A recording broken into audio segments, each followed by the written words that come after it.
Scotland with the Antiques Roadshow.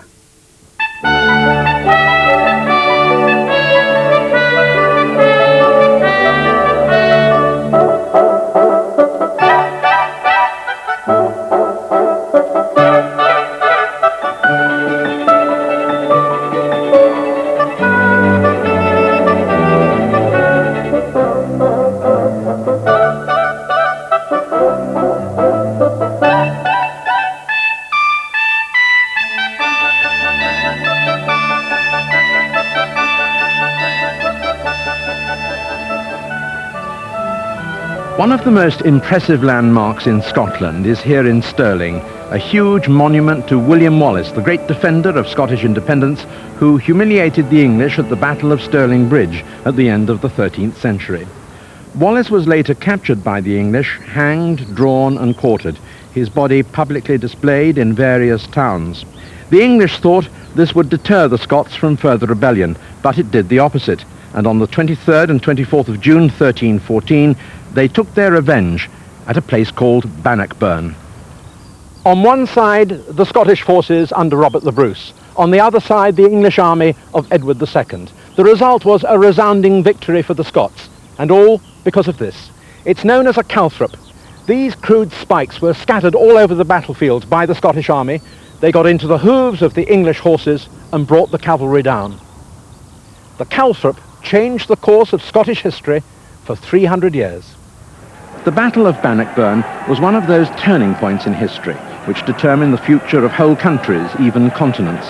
The freedoms won by Robert the Bruce in this bloody encounter endured much longer than he could ever have imagined, and made him a legendary figure in Scottish history. This piece of simple artwork sees it through a child's eye and uses the name Bruce to tell the story. Bruce was very strong, and Robert was his name. Undefeated were the Scots at Bannockburn. Cowardly, the English ran away. England was defeated. We've come to Stirling University, built in the grounds of Airdrie Castle. It's a fine campus on the outskirts of the town, with plenty of space for us here in the University Sports Centre. On the pottery and porcelain tables, always very busy for us, we have the father and son team of Henry and John Sandon. Looking out for the best of the furniture, there's John Bly. So, let's now join them with the people of Stirling. It was my great-great-great-grandfather, Dr. John Livingston, who was working for the British East India Shipping Company, was on a voyage out to China, and they stopped off at St. Helena, where Napoleon was actually ill and apparently dying, and he was brought in to see the dying Napoleon. Obviously couldn't do much for him, but he seemed to come away with this box. Now, we don't know whether he was given it or whether he finished it. Oh, right. Well, this is a fascinating early 19th century French dressing case containing everything a gentleman's valet would have needed to look after his gentleman before and during breakfast. And it was made between 1809 and 1819 by a chap called Blacquier, who was in the Rue Saint-Honoré, which even then obviously was a smart street to be in. Yes. And as I said, contains everything you'd need. There's cutthroat razors and a little folding comb. Then you've got your toothbrush and a hook to hang something on that must be very important. And that's a napkin hook for either while you were shaving or while you were breakfasting. I thought that was the hook for the door, actually. Oh, no. No, That sort of hook. goes over your collar. Oh, I see. And those prongs go through your napkin. How extraordinary. Well, what's this? Well, this looks like a little bradawl, I think, although it's got its screw thread broken off to make the hole to put the hook in. Why you should only needing one hook, I'm not really quite sure. Good gracious. And that is your shaving bowl. See. Now, the most vital thing, of course, is your shaving pot, which is that, which has The little handle. Which screws in, and these always have an anti-clockwise thread. I always try to screw them in the wrong way, so that when you tilt it with your right hand, it doesn't actually unscrew and deposit hot water all over the table. And then there's a spirit lamp, Yes. so it stands on to keep it warm. Mm-hmm. And then after you'd had your shave, or maybe before you'd had your shave, because it was a fairly terrifying experience, Yes, I should think, with a cutthroat razor, Yes. you'd have had your hot chocolate out of this delightful little pot with its horse's head spout, which was really very typical of that period. and your milk jug, which is actually very unusual, being of this partly glass and partly silver construction. And the handle, which normally would go up like that, is flattened so it actually fits inside the box. It's a very interesting set and of the period, but it's not really the outstanding quality that one would have expected. And there's absolutely no insignia on it. I think if one disassociates Napoleon from it, it probably has a value in the region of £3,000 to £5,000.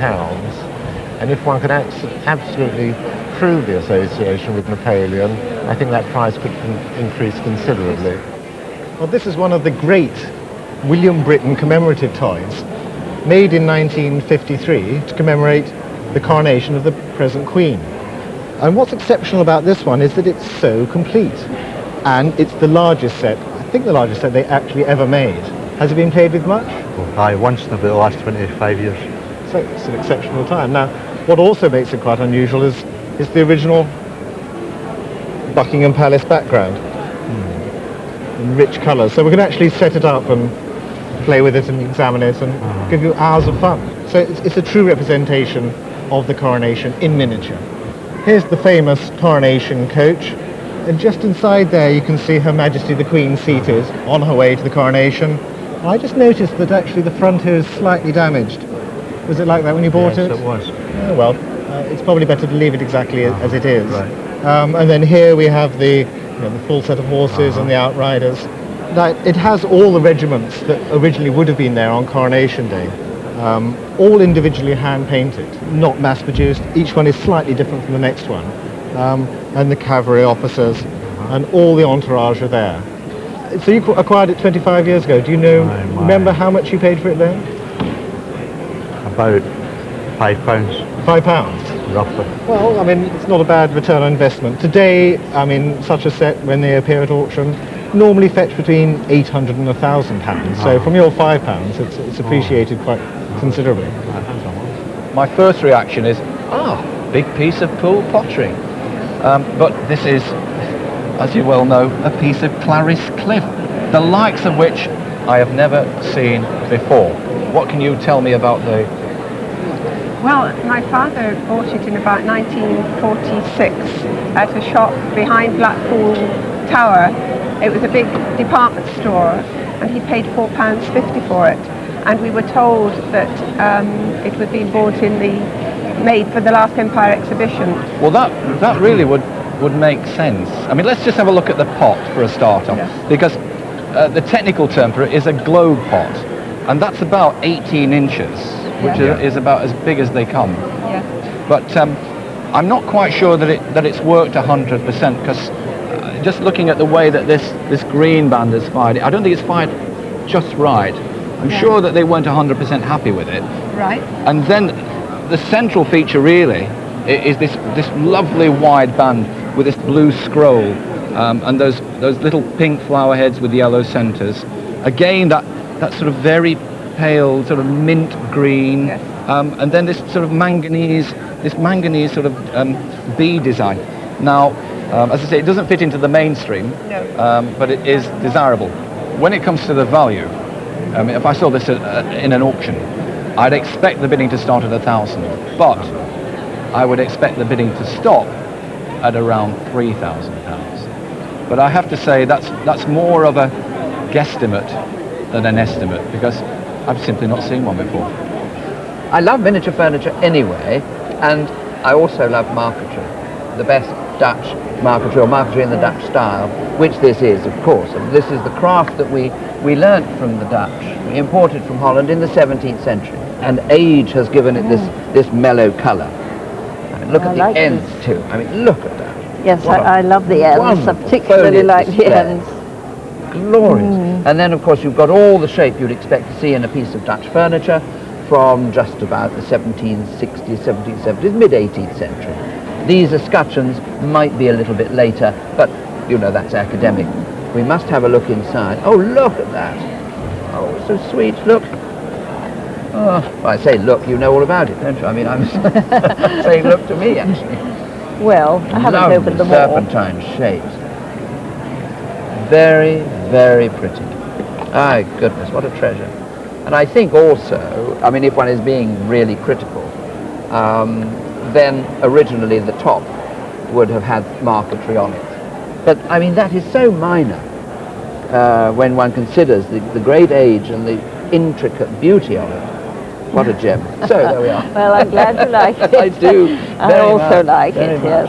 Now, miniature furniture does have a disproportionate value when it's of this period.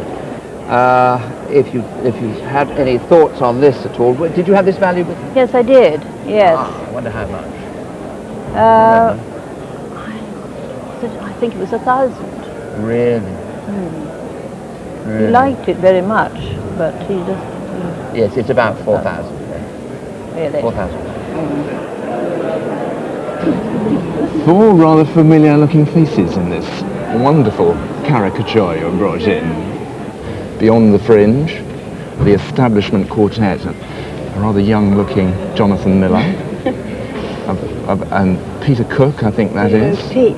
and Alan Bennett, quite distinctive there, and last but not least, Dudley Moore. Wonderful, in very, very early on, when they were just out of the Cambridge Footlights, and they had this wonderful new review called Beyond the Fringe, and it was really the early 60s and the birth of satire. Let's first of all look at the artist. It's Coia, Emilio Coia, I think. Yes, Emilio. My mother-in-law was a great friend of his and his wife. Because he, I think I'm right in saying, has been a caricaturist, cartoonist on the Scotsman. That's He's right. contributed Many regularly years, to the Scotsman. And still is, I think. Still is. What a brilliant caricaturist he is, because here's Jonathan Miller in this wonderful way he's sitting, which is so languid. And then there's this rather wonderful confident pose of Peter Cook next door. And then this rather sort of dry, slightly humorous, slightly laid-back look of Alan Bennett. And then this wonderful, tortured, insecure pose of Dudley Moore at the end. And who would have thought, you know, what great careers were ahead of them all in their different ways when this was done.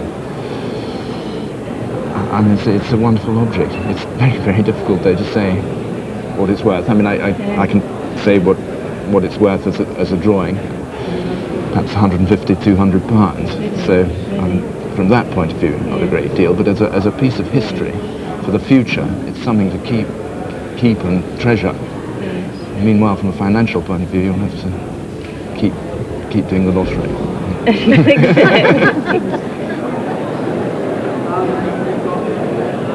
There we have the Mark, Dalton, Bunnykins, Mother Bunnykin, that's what it says. Typical 20th century slip-cast pottery figure. There she is, nursing her little baby bunny. 1,000 to 1,500 pounds. She's very charming, isn't she? It was bought in Harrods by my mother for my grandmother, who collected Lali and loved it. And she paid £5 for it. And in 1934, that was a lot of money, and she got a row from her father for spending that money. Did she? Yes. No, I mean, do you like Lali? Yes, I love it. It must be genetic then, mustn't it? From mother to daughter, etc. Well, this design was very popular in its day. Referred to as swirling trout.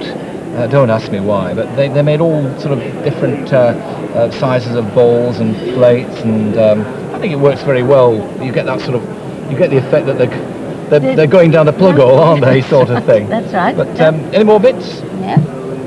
You can Oh, you have? prepare for it. Right. And there is the plate. Yes. The nice thing about this is that it's opalescent. It's got this nice sort of milky blue effect, and it really looks the part when you see it against a dark background. I mean, value, that's around about what at the moment? About 300, maybe 350. It's about the same for the dish actually, around about 300, 350. Oh, there's more. Yeah. Right. Quite a nice dish. I mean, absolutely splendid, and meant to be flat on the table like that, not hung on the wall on wires. That's appalling. I mean, you wouldn't like to be hung up like that on the wall, would you? You must get these blessed things off. How do you get it? Well, you have them cut off. I mean, it's a Heath Robinson effort, isn't it? God knows. I mean, which comes first, the wire, the string, or the... But you wouldn't like to be hung up on the wall like that, would you? I used to sell these as ashtrays, but I found that they sold better if I called them cendrières. The French word. But they made a whole series of them, and there are people who collect Lalique cendrières, you know. I think they're delightful. Yes, that particular one with a duck is it's going to be in the region around about 200 to 300 pounds. Oh my goodness. Yeah, you've got to give up smoking to afford one of Yes, those, and why not? Again, not yet a valuable antique, but I see this is only this is a dummy drawer here. What on earth is it? A safe? Double bed. Good. Do you know I've seen an 18th century one? I have never seen an Edwardian of this period. Isn't that fantastic? Where did you put it? Put it in the dining room, and if people have too good a meal, they don't have far to go to sleep.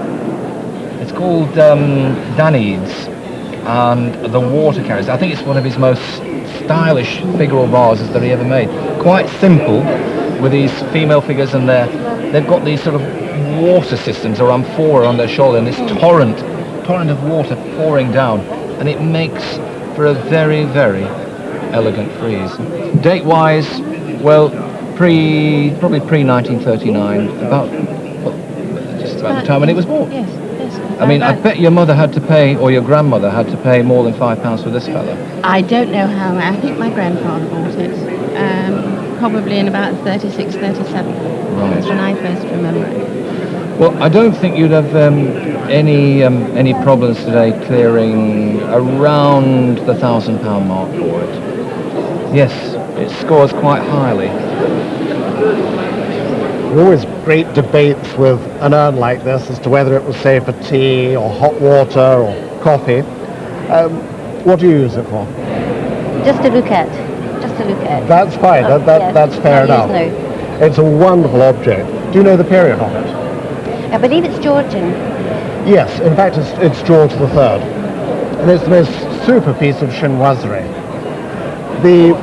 At the end of the Rococo period, mid-18th century, we're into the Chinese phase of the Rococo. The movement, the flow that there is there, and it's beautifully illustrated here. I love the Chinese figure on the top with his little tea bowl and saucer. It's so appropriate. Here these panels, almost certainly after Piedmont. This one with the bells on the section there, and the obelisk in the background. I mean, that actually is one that's probably closest to the Piedmont originals. And one of the great problems with Rococo, of course, is that so often people are arguing that, the decoration is later. Now, in this case, it's absolutely right, absolutely original. The spout, superb Rococo work ending in this dolphin's head.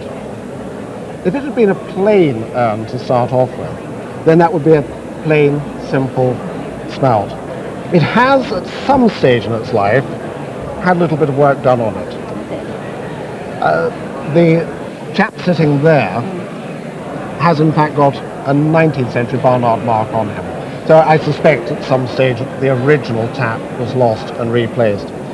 And originally the fitting here, you can actually see, do you see the lugs just at that point, that little plate, another one on the other side? That's where it would originally have had a bayonet fitting.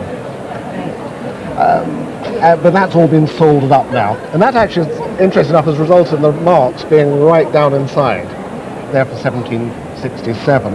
It may be a chap called Stewart, which would be appropriate. Appropriate, yes. But working in London. So, a lovely piece of chinoiserie. The value, it's going to be somewhere between about £6,000 and £8,000. Well, where did you get this very beautiful dish? Well, I inherited it from my mother, who got it from her uncle. Well, it's an 18th century piece, although the design, in fact, is early 15th century. I got quite excited when I first saw it from a distance, and then I then realised soon that it was in fact an 18th century copy, a kind of neoclassical piece, if you like. Right. It's beautifully painted with this arrangement of flowers. I think we've got it upside down here, but never mind. This arrangement of, I presume, the hibiscus. It's done in this reverse technique where you've got the whites essentially just blocked out, stenciled in on the blue ground. It's a technique which was introduced in the 14th century and then carried on in the 15th century. So this saucer dish is very carefully arranged, beautifully done. And they just heighten the flowers with this white slip, this white enameling or slip here rather, which just adds a little to it. And if we turn it over, you can see here, as usual configuration of marks from the early 15th century onward. This one is a Qing mark. It says Da Qing, so made in the great Qing dynasty during the period of Yung Cheng. So that's 1723 to 1735. Now let's have another look at the front. Yes, I think this one would be probably around about, I'd imagine, £6,000 to £8,000, something like that. Gosh. It's such a pretty dish. Gosh, you surprised me. I didn't know it was going to be that nice. Well, if it had been a Ming piece, well, they were talking about 10 times that. So. Gosh. When I first saw this watercolour, I thought it was by Miles Burkitt Foster. Now, did you know the artist, in fact? No, it was inherited from my grandfather. But I know very little about the artist. Well, in fact, it's signed at the bottom right-hand side, W.S. Coleman, and he was recognised as an imitator of Miles Burkitt Foster. In fact, Coleman was a surgeon by training, Really? who then took up painting. Ah, that's interesting. But I think it's a delightful scene, this child incredibly overdressed for today, Yes. sitting on a rock. Now, Burkitt Foster had an enormous number of imitators, and I mean, they were kind of, if they weren't fakes, they were copies, and so you have to be a little bit careful when looking at similar works. And it might be interesting just to compare values. If this had been by Burkitt Foster, certainly at the top of the market, or when things were at their very strongest, I could imagine something like this fetching £10,000 or £15,000. Really? But you mustn't get excited, and I mustn't be too unfair on this. And I think, as a named imitator of Burkitt Foster, then, and being such a pretty picture, that probably a value of something like £2,000 to £2,500. Good gracious.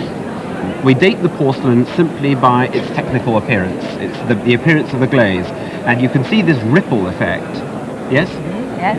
It's called orange peel glaze, and this orange peel glaze is a sign of Chinese porcelain around the 1790 to 1810 period. So that's the technical side. Turn it over, and what we have is this huge landscape scene, but in the middle of this Chinese scene, you have ostensibly an English coat of arms. Yeah. Well, what happened was that in the early years of the 18th century, you would send out your coat of arms to Canton to have it copied onto a porcelain service, and you would wait 1 year, maybe 2 years, and the service would come back. But the trade tended to fizzle out towards the end of the 18th century, and these are very, very late indeed. How did it get to you? An aunt of my mother's gave them to her, Yes. my mother. So they've been passed through the family? Yes. Is there a chance that the coat of arms could be a family coat of arms? I don't think so. I don't think so. Okay. The other thing about the object, which I haven't mentioned, is what is it? It's a plate. Clearly it's a plate. There's a very thick and heavy plate. You tell me. Well, I presume it's some kind of warming dish where they put hot water in and kept it, as they do with babies' dishes nowadays. That's exactly what you do. You put hot water in there, and the water fills the piece up, and it's like a hot plate, basically. Now, without this coat of arms on, and looking at it purely as a decorative object, in fact, not one object, but a pair of objects, actually the painting is wonderful, and it fills the whole surface of the piece. If that was sold as a single item at auction, it would probably fetch somewhere in the region of £1,000. Really? And as a pair, £3,000 for a pair? For the two of them? For a pair. Well, that's more than what I thought, I must admit. Well, if you've been with us since the beginning of this series, you will know that we're talking to the experts about their own favourite things. And I must say, Eric, that when I knew I was going to speak to you, I sort of guessed that you had to choose a piece of Art Deco. Well, in truth, Hugh, I'm actually older than the piece that I'm holding here. I mean, would that I could have an original, because this is an Art Deco figure by Clarice Cliff. It's called an Age of Jazz figure. and she produced 5 of them in 1930. And, but this is not an original? No, it's not. Wedgwood have got the rights to Clarice Cliff, and they brought the series of figures out again. They revived them only a few years ago, because the originals, believe it or not, fetch around about £4,000. Really? So I was quite happy to pay £100 for this figure. Can't touch these figures now for £300, £350. So already they've gained a sort of cult status. And talking of cult status, what about the well, the yes, badge? oh, this is it, the figure in enamel. And I'm a member of the Clarice Cliff Collectors Club. In fact, that's quite difficult to say. Well, when you're speaking at the Clarice Cliff Collectors Club convention, it's even more difficult. But a great bunch of enthusiasts, and the figures themselves, they were just not successful. And I had a very interesting conversation only a short while ago with the original works manager. And he told me, he said, we touted them round the stalls in Staffordshire, and we offered them at sixpence, and nobody take them off us. So I had to go and dump 400 of the things. And he knows exactly where they are today. And so if you're game, Hugh, and you want to bring your own shovel, we could do a little bit of industrial archaeology. Can I have a closer look at one of them? Well, these are really lovely. Do you have anything about them at all? Not really, only that it's jade and diamonds and sapphires, I think. Well, these date from around the 1920s, the Deco period. And this was a period in which people became very interested in all sorts of oriental and exotic art and motifs. And actually, I think that these little stones are probably onyx. Onyx. They're what's called calibre, which means measured. In other words, because each little stone is cut to the right shape to fit into the setting. And with a very nice diamond at the top of just under half a carat or so. Very nicely mounted in platinum. You can see the very fine linking and the setting there. But what really makes these earrings outstanding are the jade drops, which are of a beautiful quality. Now, there's two sorts of jade. There's jadeite and nephrite, and jadeite has this very nice apple green, and they're also quite translucent, and they're also quite thick. The main engine of value for jade now is in the Far East, and the Chinese don't really like very little thin bits of jade. They like a nice chunky lumpy bit like that. Well, this pair of earrings would have a trade value of between £2,500 to £3,500. Oh my goodness. And should probably be insured for about £5,000 or £6,000. We'll go straight to the insurance office.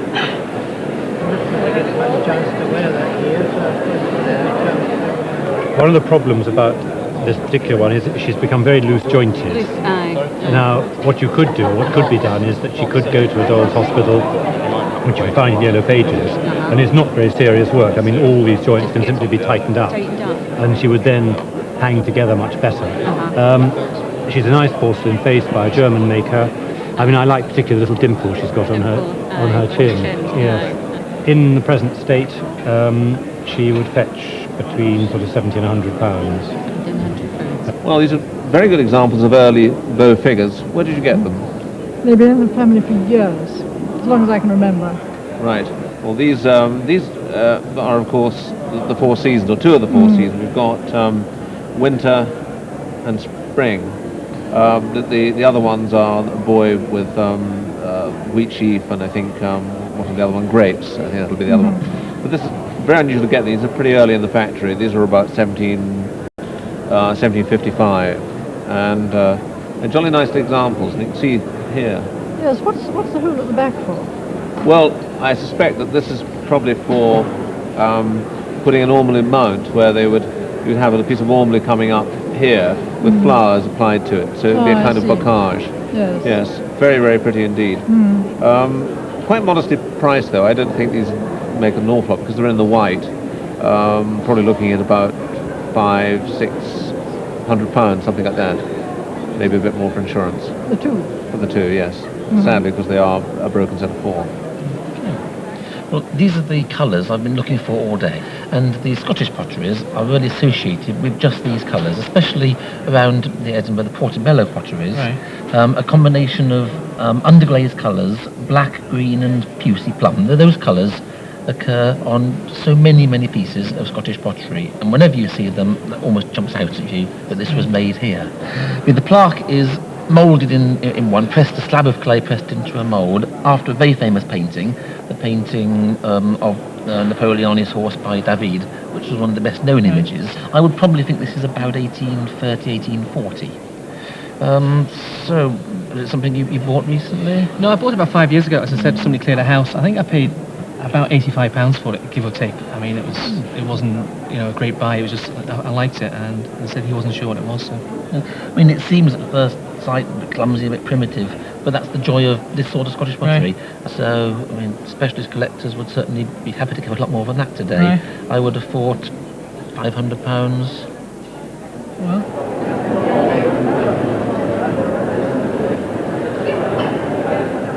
The most beautiful walnut gentleman's chair, and I love it. It does suggest the solidity of the time, the character of 1720 to 1725, because that's when this was made. And this heavenly colour, I mean, that colour you cannot achieve with anything other than the age which gives it to it. Lovely shell repeated up there, and this back, sort of violin-y shaped back to it, which is curved both that way and to fit your back. Wonderful, comfortable chair. Now, is it a family chair? Yes, it is. It was my grandfather's originally. Right. He had some very beautiful antiques. And when he died, it passed to my mother. And when she died about 15 years ago, I got it. Right. Having said all those good things about it, I mean, it does have some quirks. It's had quite a lot of restoration. We've got a new back leg on one side, and I'm afraid these stretchers, which if we turn it up, they were put on about 1820, I should think, by a chairmaker who was more used to making Windsor chairs, because this chair never had cross stretchers at all. At this time, they would not have existed. And had you thought what a curious place for that shell? Well, I had. I thought it ought to be right in the middle. And I wondered if it was anything to do, had it been repaired and put back to one side. Let's have a look inside here. Lift the seat up. Rather nice bit of needlework, actually. Aha. Now there's a cut there. That distance. Do you see here? Yes, I see that. And here, right. And if I tip it back, there you can see the extension joint even more clearly. There. Now there's something else strange too. This is not as long as this. And let's just look at the back. That's right over. Now, there's a different construction, there and there. Right, now. Whatever's happened to it happened a long time ago. Yes. I tell you what I think has happened. It comes into the next generation. Yes. And the man is either a huge man or he grows into it. He becomes a huge man. And it's not big enough. So he simply said, I love my old family chair. I want it wide enough to take me. This is all 1740 construction, 1720, 1740 construction. Do you have it insured separately? Yes, we do. You do? Yes. Can I ask how much? We had it done about 8 years ago, and it was valued at $2,500. Well, that's not enough for today's market. A chair like that, given the restorations, Yes. given a couple of new back, well, one new back leg from halfway down, would still cost you, with this wonderful colour and this lovely carving, £8,500. Now, as a southerner, I hear a rumour that the Scots aren't very keen on Christmas. Is this true? It's certainly always part of the received tradition that Christmas wasn't celebrated in Scotland much before the Second World War. Well, I think this album suggests otherwise, don't you? It does, rather. And what I like about this is not just the fact that it indicates, or as you say, it puts a lie to that idea that the Scottish didn't enjoy Christmas. What it also reveals is the fascination with new technology of this time. Very much. There's a great range of techniques. Fantastic range of techniques of printing, of cut paper, of embossing, embroidery. Everything is here. Now, the first Christmas card was invented by a man called Henry Cole in England, and I think it was 1849, late 1840s. And so all the nonsense we go through and the rituals today are part of our Victorian legacy. And the cards like this, I think, are the most wonderful mirror of what the Victorians thought about it. Particularly desirable are these ones with pierced paperwork, fantastically complicated in their technology. My favourite I have here. Now, these are the most desirable sort, because here we have a church saying Happy Christmas. And what you do is you pull the ribbon and it animates, it all comes to life, and there inside is the church, the stained glass, and inside the children praying as a wonderful image of Christmas. Now, of course, in collector terms, they're not particularly desirable. I mean, they range from £5 to £15, but that's completely irrelevant. For once, we're not talking about money. Okay, for the total album, it might be £200, £300, £400, but it's not the money. It's what it represents about Victorian life. This is one of my absolutely most delightful patterns. I love this pattern. It's, of course, Chamberlain's pattern number 75, called Dragon in Compartments, although it comes from a much earlier period in Worcester. Dr. Wall's factory basically called it the Kylin pattern. You've got a super mixture. This is, I gather, only part of what you have. Yes, I've got more at home. Oh, great. Well, I wish I had. Family representative bringing it. Oh, yeah, this is the teapot, of course, and you've got parts of the tea set here, milk jug and slop basin, a huge slop basin, because they produce lots of slops. A cake plate, a teacup and saucer, and that's a coffee can. And parts, of course, of a dessert centre dish, and also this tureen, which is absolutely great, isn't it? And of course, this is the little ladle. This is an absolute joy. These are so rare. They don't survive. They get broken, don't they? They only drop them once and they're smashed, or you press hard on it and they break across there. But this is in mint condition, painted with the dragon in compartments in the middle, and you turn it over and it's painted with two little leaves up there, under there. What, do you know why they're there? No idea, I wondered. They're covering up lumps and blemishes. That's terribly rare. And the tea set is more common, but dessert wares are absolutely incredibly unusual. They're marvellous. It's come down the family to you? Yes, it's come down from my great-great-great-grandmother. And I have here my great-great-grandfather's will, which actually mentions it. That's your will. And he calls it my India China. India China, that's very interesting. These were usually called East India patterns or India patterns because they came back, the original Chinese ones, from the Orient to England, and so they were often called India patterns. So the service dates from around about 1795. I reckon, because a few of the pieces are actually damaged, but you've got 55 odd pieces in all. Perhaps the sale price, if you sold this at auction, say, would go for something like about £5,000 to £6,000. We feared that. Yeah, and the ladle, oh God, I covet the ladle. You know. If you had to name the 5 most famous Scottish artists of the 20th century, one name that certainly would be included in that number would be John Duncan Ferguson. So it's wonderful to have this little jewel-like example. How does it come into your possession, this picture? It belonged to my grandmother, Stella. She was a friend of J.D. Ferguson's wife. Right. And it was given to her by them in 1944. But it really is a little jewel, isn't it? It's obviously on this very small scale, but what Ferguson is generally described as is a colourist. He was one of the Scottish colourists. And you can see really what a splash of colour this picture makes. He was very, very influenced by French painting early on. He, I think, spent a lot of his early career actually in France, and he brought back to this country this very, very vivid colouring, which was such a dramatic sort of breath of fresh air. You've got this wonderful thick impasto of the brushstrokes, haven't you? That makes it almost stand out like a relief, doesn't it? It's a very, very sort of sensual way of painting. And the other thing I particularly like about it is that it's his original frame for the picture. It's not something probably that you'd be thinking of selling, but if you were insuring it, I think you should probably think in terms of something like £2,500 to £3,000. There's tiny little postcard size thing. But certainly I think that sort of figure for insurance. One of the best known of all Beatrix Potter's, Tale of Peter Rabbit. Unfortunately, it's not in what we'd call pristine condition. Tell me about it. Well, it's a book that's been read, obviously, by children. Probably my aunt and my mother, I would imagine. Yes. And my mother used to read it to me when I was a child also. Well, Beatrix Potter had a miserable life, certainly in her early adulthood. She had to look after her parents in South Kensington, in London, and she kept a pet rabbit. This was when she was quite old, and of course he was called Peter. She also practiced drawing, and this was how this particular book came around.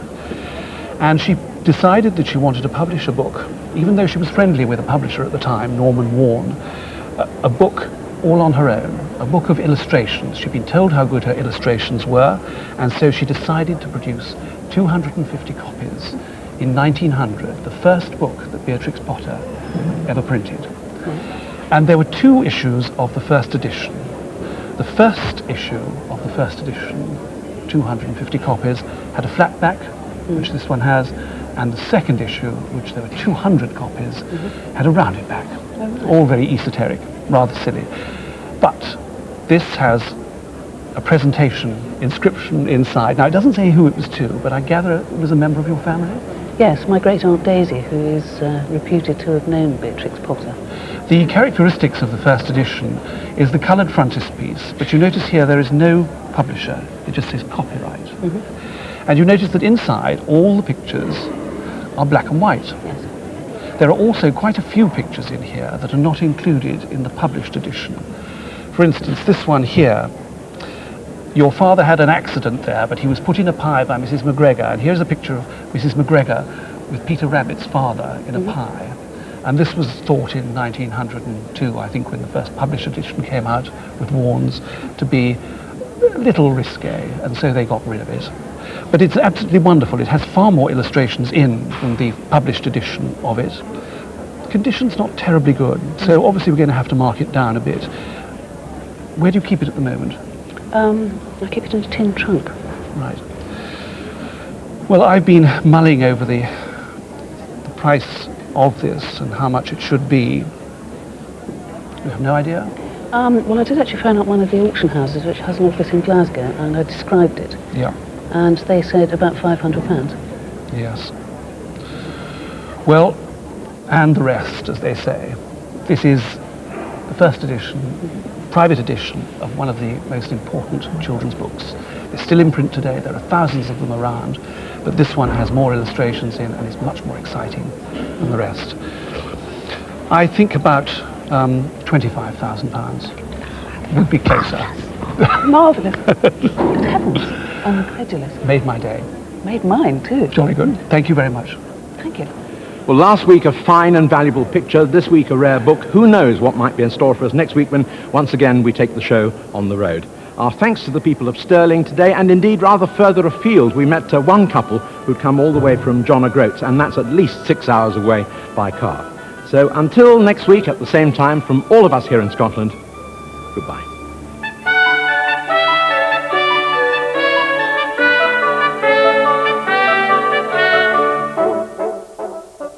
The Antiques Roadshow regrets it cannot give valuations by post.